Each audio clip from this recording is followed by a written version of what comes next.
अस्सलाम वालेकुम स्टूडेंट्स। अभी जो हमने टॉपिक नेक्स्ट डिस्कस करना है वो है ओरिएंटेशन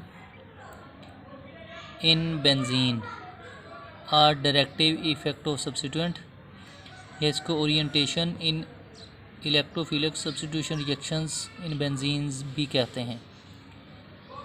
इस टॉपिक के अंदर हम बेसिकली क्या डिस्कस करने लगे हैं कि जब हम बेंजीन का रिएक्शन किसी भी इलेक्ट्रोफाइल के साथ है, ये एक्स क्या है, यहाँ पर कोई इलेक्ट्रोफाइल है जो हमने Cl पॉजिटिव पढ़ा, NO2 पॉजिटिव पढ़ा, वो जब बेंजीन के ऊपर रिएक्शन करता है तो वो बेंजीन में कहीं भी जगह पर लग सकता है। तो इसमें बेंजीन में किसी भी जगह पर वो लग जाए तो उसके नतीजे में प्रोडक्ट जो है ना वो एक ही बनना है। सपोज़ अगर ये Cl पॉजिटिव है तो उसका मतलब अगर ये X जो है ये Cl पॉजिटिव है तो वो Cl पॉजिटिव जब रिएक्शन करता है तो उसके नतीजे में क्लोरोबेंजीन हासिल होती है। बेंजीन में क्लोरीन यहाँ लग जाए, यहाँ लग जाए, यहाँ पर लग जाए, यहाँ पर लग जाए, किसी भी कार्बन पर लग जाए तो उसके नतीजे में जो प्रोडक्ट है वो क्लोरोबेंजीन यानी एक ही प्रोडक्ट हासिल होता है। लेकिन जब एक ग्रुप या एटम बेंजीन पे लगा हो और हम एक और ग्रुप सेकंड ग्रुप या सब्स्टिट्यूएंट बेंजीन के ऊपर लगाना चाहें तो वो किस कार्बन पर लगेगा, क्योंकि पहला जो ग्रुप लगा होता है उसके लेफ़्ट राइट वाली आपको बताया था R2 पोजीशंस होती हैं, उनके आगे मेटा और डायरेक्ट उसके पैरा होती है। अब सेकंड आने वाला ग्रुप पहले के लिहाज से R2 पे लगेगा, मेटा पे लगेगा या पैरा पे लगेगा, यानी आने वाला ग्रुप कहाँ पर ओरिएंट होगा, उसकी डायरेक्शन सम्मत पोजीशन कौन सी होनी है। इस टॉपिक को ओरिएंटेशन इन बेंजीन बोलते हैं कि बेंजीन में सेकंड ग्रुप जब आएगा तो वो कहाँ पर लगेगा, या दो ग्रुप लगे हों तीसरा ग्रुप लगाना हो वो कहाँ लगेगा। इन रिएक्शंस को हम ओरिएंटेशन इन बेंजीन के टॉपिक के नाम से डिस्कस करते हैं। ठीक है, देखिए ऊपर डेफिनेशन भी लिखी हुई है। The process of determination of position of new substituent in already substituted benzene. Benzene already substituted जब हो जाए, एक सब्स्टिट्यूएंट उसके ऊपर लग जाए तो उसमें न्यू सब्स्टिट्यूएंट जब आएगा तो उसकी पोजीशन कहाँ पर लगनी है, उसकी डिटर्मिनेशन, उसके बारे में इल्म जानने के प्रोसेस को हम ओरिएंटेशन इन बेंजीन बोलते हैं। ठीक है, जब मोनो सब्स्टिट्यूशन की जाती, पहला सब्स्टिट्यूएंट लगाया जाता है तो बेंजीन में तमाम पोजीशंस जो हैं वो इक्विवेलेंट हैं, बराबर हैं। जब इलेक्ट्रोफाइल सब्स्टिट्यूशन रिएक्शन होता है, इलेक्ट्रोफिलिक सब्स्टिट्यूशन रिएक्शन जो पीछे हम पढ़ चुके हैं, तो only one mono substituted benzene is produce, एक ही प्रोडक्ट बनता है। लेकिन if second group is introduced on benzene ring then there are three possibilities, फिर तीन पॉसिबिलिटी हैं। मतलब फ़र्ज़ कर लें एक्स है, क्लोरीन लगी हुई है, अब वाई का मतलब एक और क्लोरीन लगाना चाहते हैं या एक और NO2 पॉजिटिव लगाना चाहते हैं या SO3 के साथ रिएक्शन करवा कर SO3H बेंजीन सल्फोनिक एसिड, यानी ये वाई क्या है, ये कोई एक और इलेक्ट्रोफाइल है, यहाँ पर जनरल वाई से रिप्रेजेंट कर दिया। ठीक है, ये जो पहले लगा हुआ है उस जैसा भी हो सकता है, डिफरेंट भी हो सकता है। ये जब लगाएंगे तो अब चांस के लिहाज से रिएक्शन करवाने से पहले थ्योरेटिकली फ़र्ज़ी तौर पर अगर हम चेक करें चांसेस क्या क्या हैं, ये हर कार्बन पे लग सकता है सवाए जहाँ सब्स्टिट्यूएंट लगा है, उसके अलावा जो भी कार्बन्स हैं, दोनों R2, दोनों मेटा, दोनों एक पैरा, इन सब पर इसकी पॉसिबिलिटी है लगने की। हर कार्बन की हाइड्रोजन को निकाल कर वहाँ लग सकता है।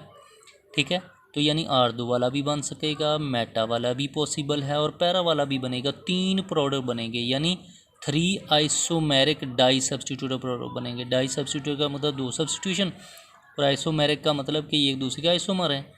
इनका चूँकि स्ट्रक्चर फार्मूला सेम है, लेकिन ये देखें वाई जो है उसकी पोजीशन का डिफरेंट, R2 पे है, मेटा पे, पैरा पे है, इसलिए आइसोमेरिक का वर्ड यूज़ किया गया है। ठीक है, अब हम वैसे ही अकॉर्डिंग टू चांस थ्योरी के चांस देखें कि कौन कितने % बनेगा।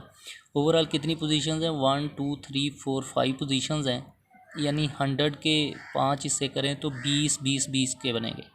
अब 20% इस पे लगने के चांस हैं, 20% इस पे, तो R2 के ओवरऑल दोनों के 20 मिलाकर R2 पोजीशन पे 40% चांस हो गया, और मेटा ये 20 तो मेटा पोजीशंस पर लगने के भी कितने चांस हो गए, मेटा पर भी लगने के 40% चांस हो गए, और पैरा एक ही है तो इसका मतलब 20% पैरा पे है।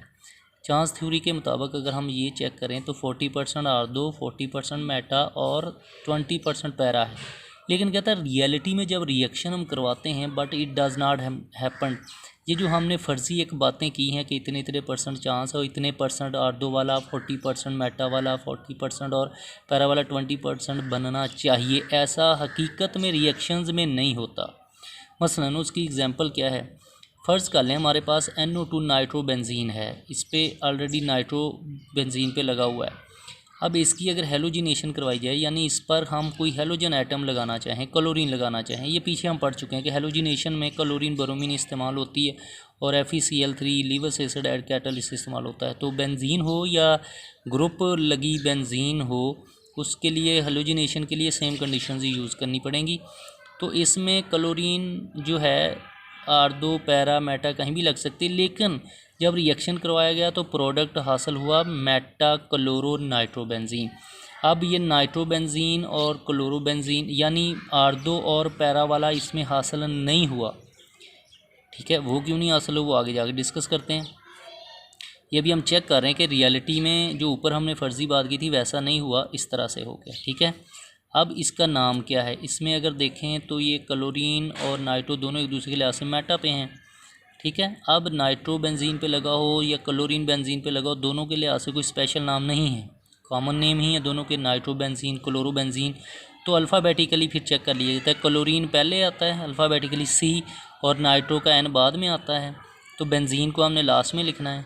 तो हम अब ये इसका नाम रखने के लिए हम क्या करेंगे, नाइट्रो बेंजीन के साथ जुड़ गया, तो इसका मतलब है कि हम इसको प्रेफरेंस करेंगे, प्रेफरेंस देंगे नाइट्रो वाली कार्बन को। ये कार्बन 1 है, ये कार्बन 2 और ये 3, तो क्लोरीन ब्रांच में चली जाएगी। जो अल्फ़ाबेटिकली पहले आए ना उसको हमने ब्रांच के तौर पर लेना है और दूसरे को बेंजीन के साथ मिलाकर पेरेंट नेम, यानी जो पेरेंट नेम है उसका एंड पे नाम जो है वो लिखना है। तो मेटा क्लोरो नाइट्रोबेंजीन ये प्रोडक्ट बना और साथ HCl, एक क्लोरीन इधर से बाकी बचती है और जहाँ पर क्लोरीन लगी है ये हाइड्रोजन और एक Cl मिलकर HCl बना देंगे। ठीक है, अब इसके बाद अगर हम ये दूसरा देखें, होएवर इसी तरह नाइट्रेशन ऑफ क्लोरोबेंजीन। अब अगर कहता है हमारे पास फ़र्ज़ कर लें क्लोरोबेंजीन हो, इसकी नाइट्रेशन करवाएं, नाइट्रेशन के लिए नाइट्रिक एसिड, सल्फ्यूरिक एसिड इस्तेमाल होता है। तो कहता है कि इसमें हमें नाइट्रो आर्दो पे और पैरा पे नाइट्रो ग्रुप वाला प्रोडक्ट हासिल होता है, मेटा वाला इसमें नहीं हासिल होता। यानी जो ऊपर हमने चांस थ्योरी के मुताबिक बातें कही हैं वो ना तो इधर उसके अकॉर्डिंग रिएक्शन हुआ ना ही इधर अकॉर्डिंग रिएक्शन हुआ। ठीक है, अब बैलेंस करने के लिए यहाँ पर आर्दो वाला प्रोडक्ट बनेगा, पैरा वाला भी बना, दोनों नाइट्रो ग्रुप एक ही पैरा पर लगे, इधर भी लग सकता है इधर भी लग सकता है, लेकिन नाइट्रिक एसिड डाइल्यूट इस्तेमाल करें तो फिर एक बेंजीन रिंग में एक ही आर्दो पर नाइट्रो ग्रुप लगता है। ठीक है, तो इसका नाम हो जाएगा आर्दो क्लोरो नाइट्रोबेंजीन, क्योंकि नाइट्रोबेंजीन को हमने प्रेफरेंस देनी है, क्योंकि अल्फ़ाबेटिकली वो बाद में आता है, क्लोरो C अल्फ़ाबेटिकली पहले आता है तो वो ब्रांच में निकल जाएगा। ठीक है, इसी तरह ये हो गया पैरा क्लोरो नाइट्रोबेंजीन। ठीक है, ये दो रिएक्शन बैलेंस करने के लिए यहाँ 2 और यहाँ से हाइड्रोजन एक निकला, एक यहाँ से हाइड्रोजन निकलेगा और इसमें से OH जो बाकी बचता है 2 OH इसमें से और 2 हाइड्रोजन इधर से, वो 2 वाटर मालिक्यूल बना देंगी। तो ये 2 आर्दो और पैरा वाले प्रोडक्ट हासिल होते हैं, मेटा वाला इसमें हासिल नहीं होता।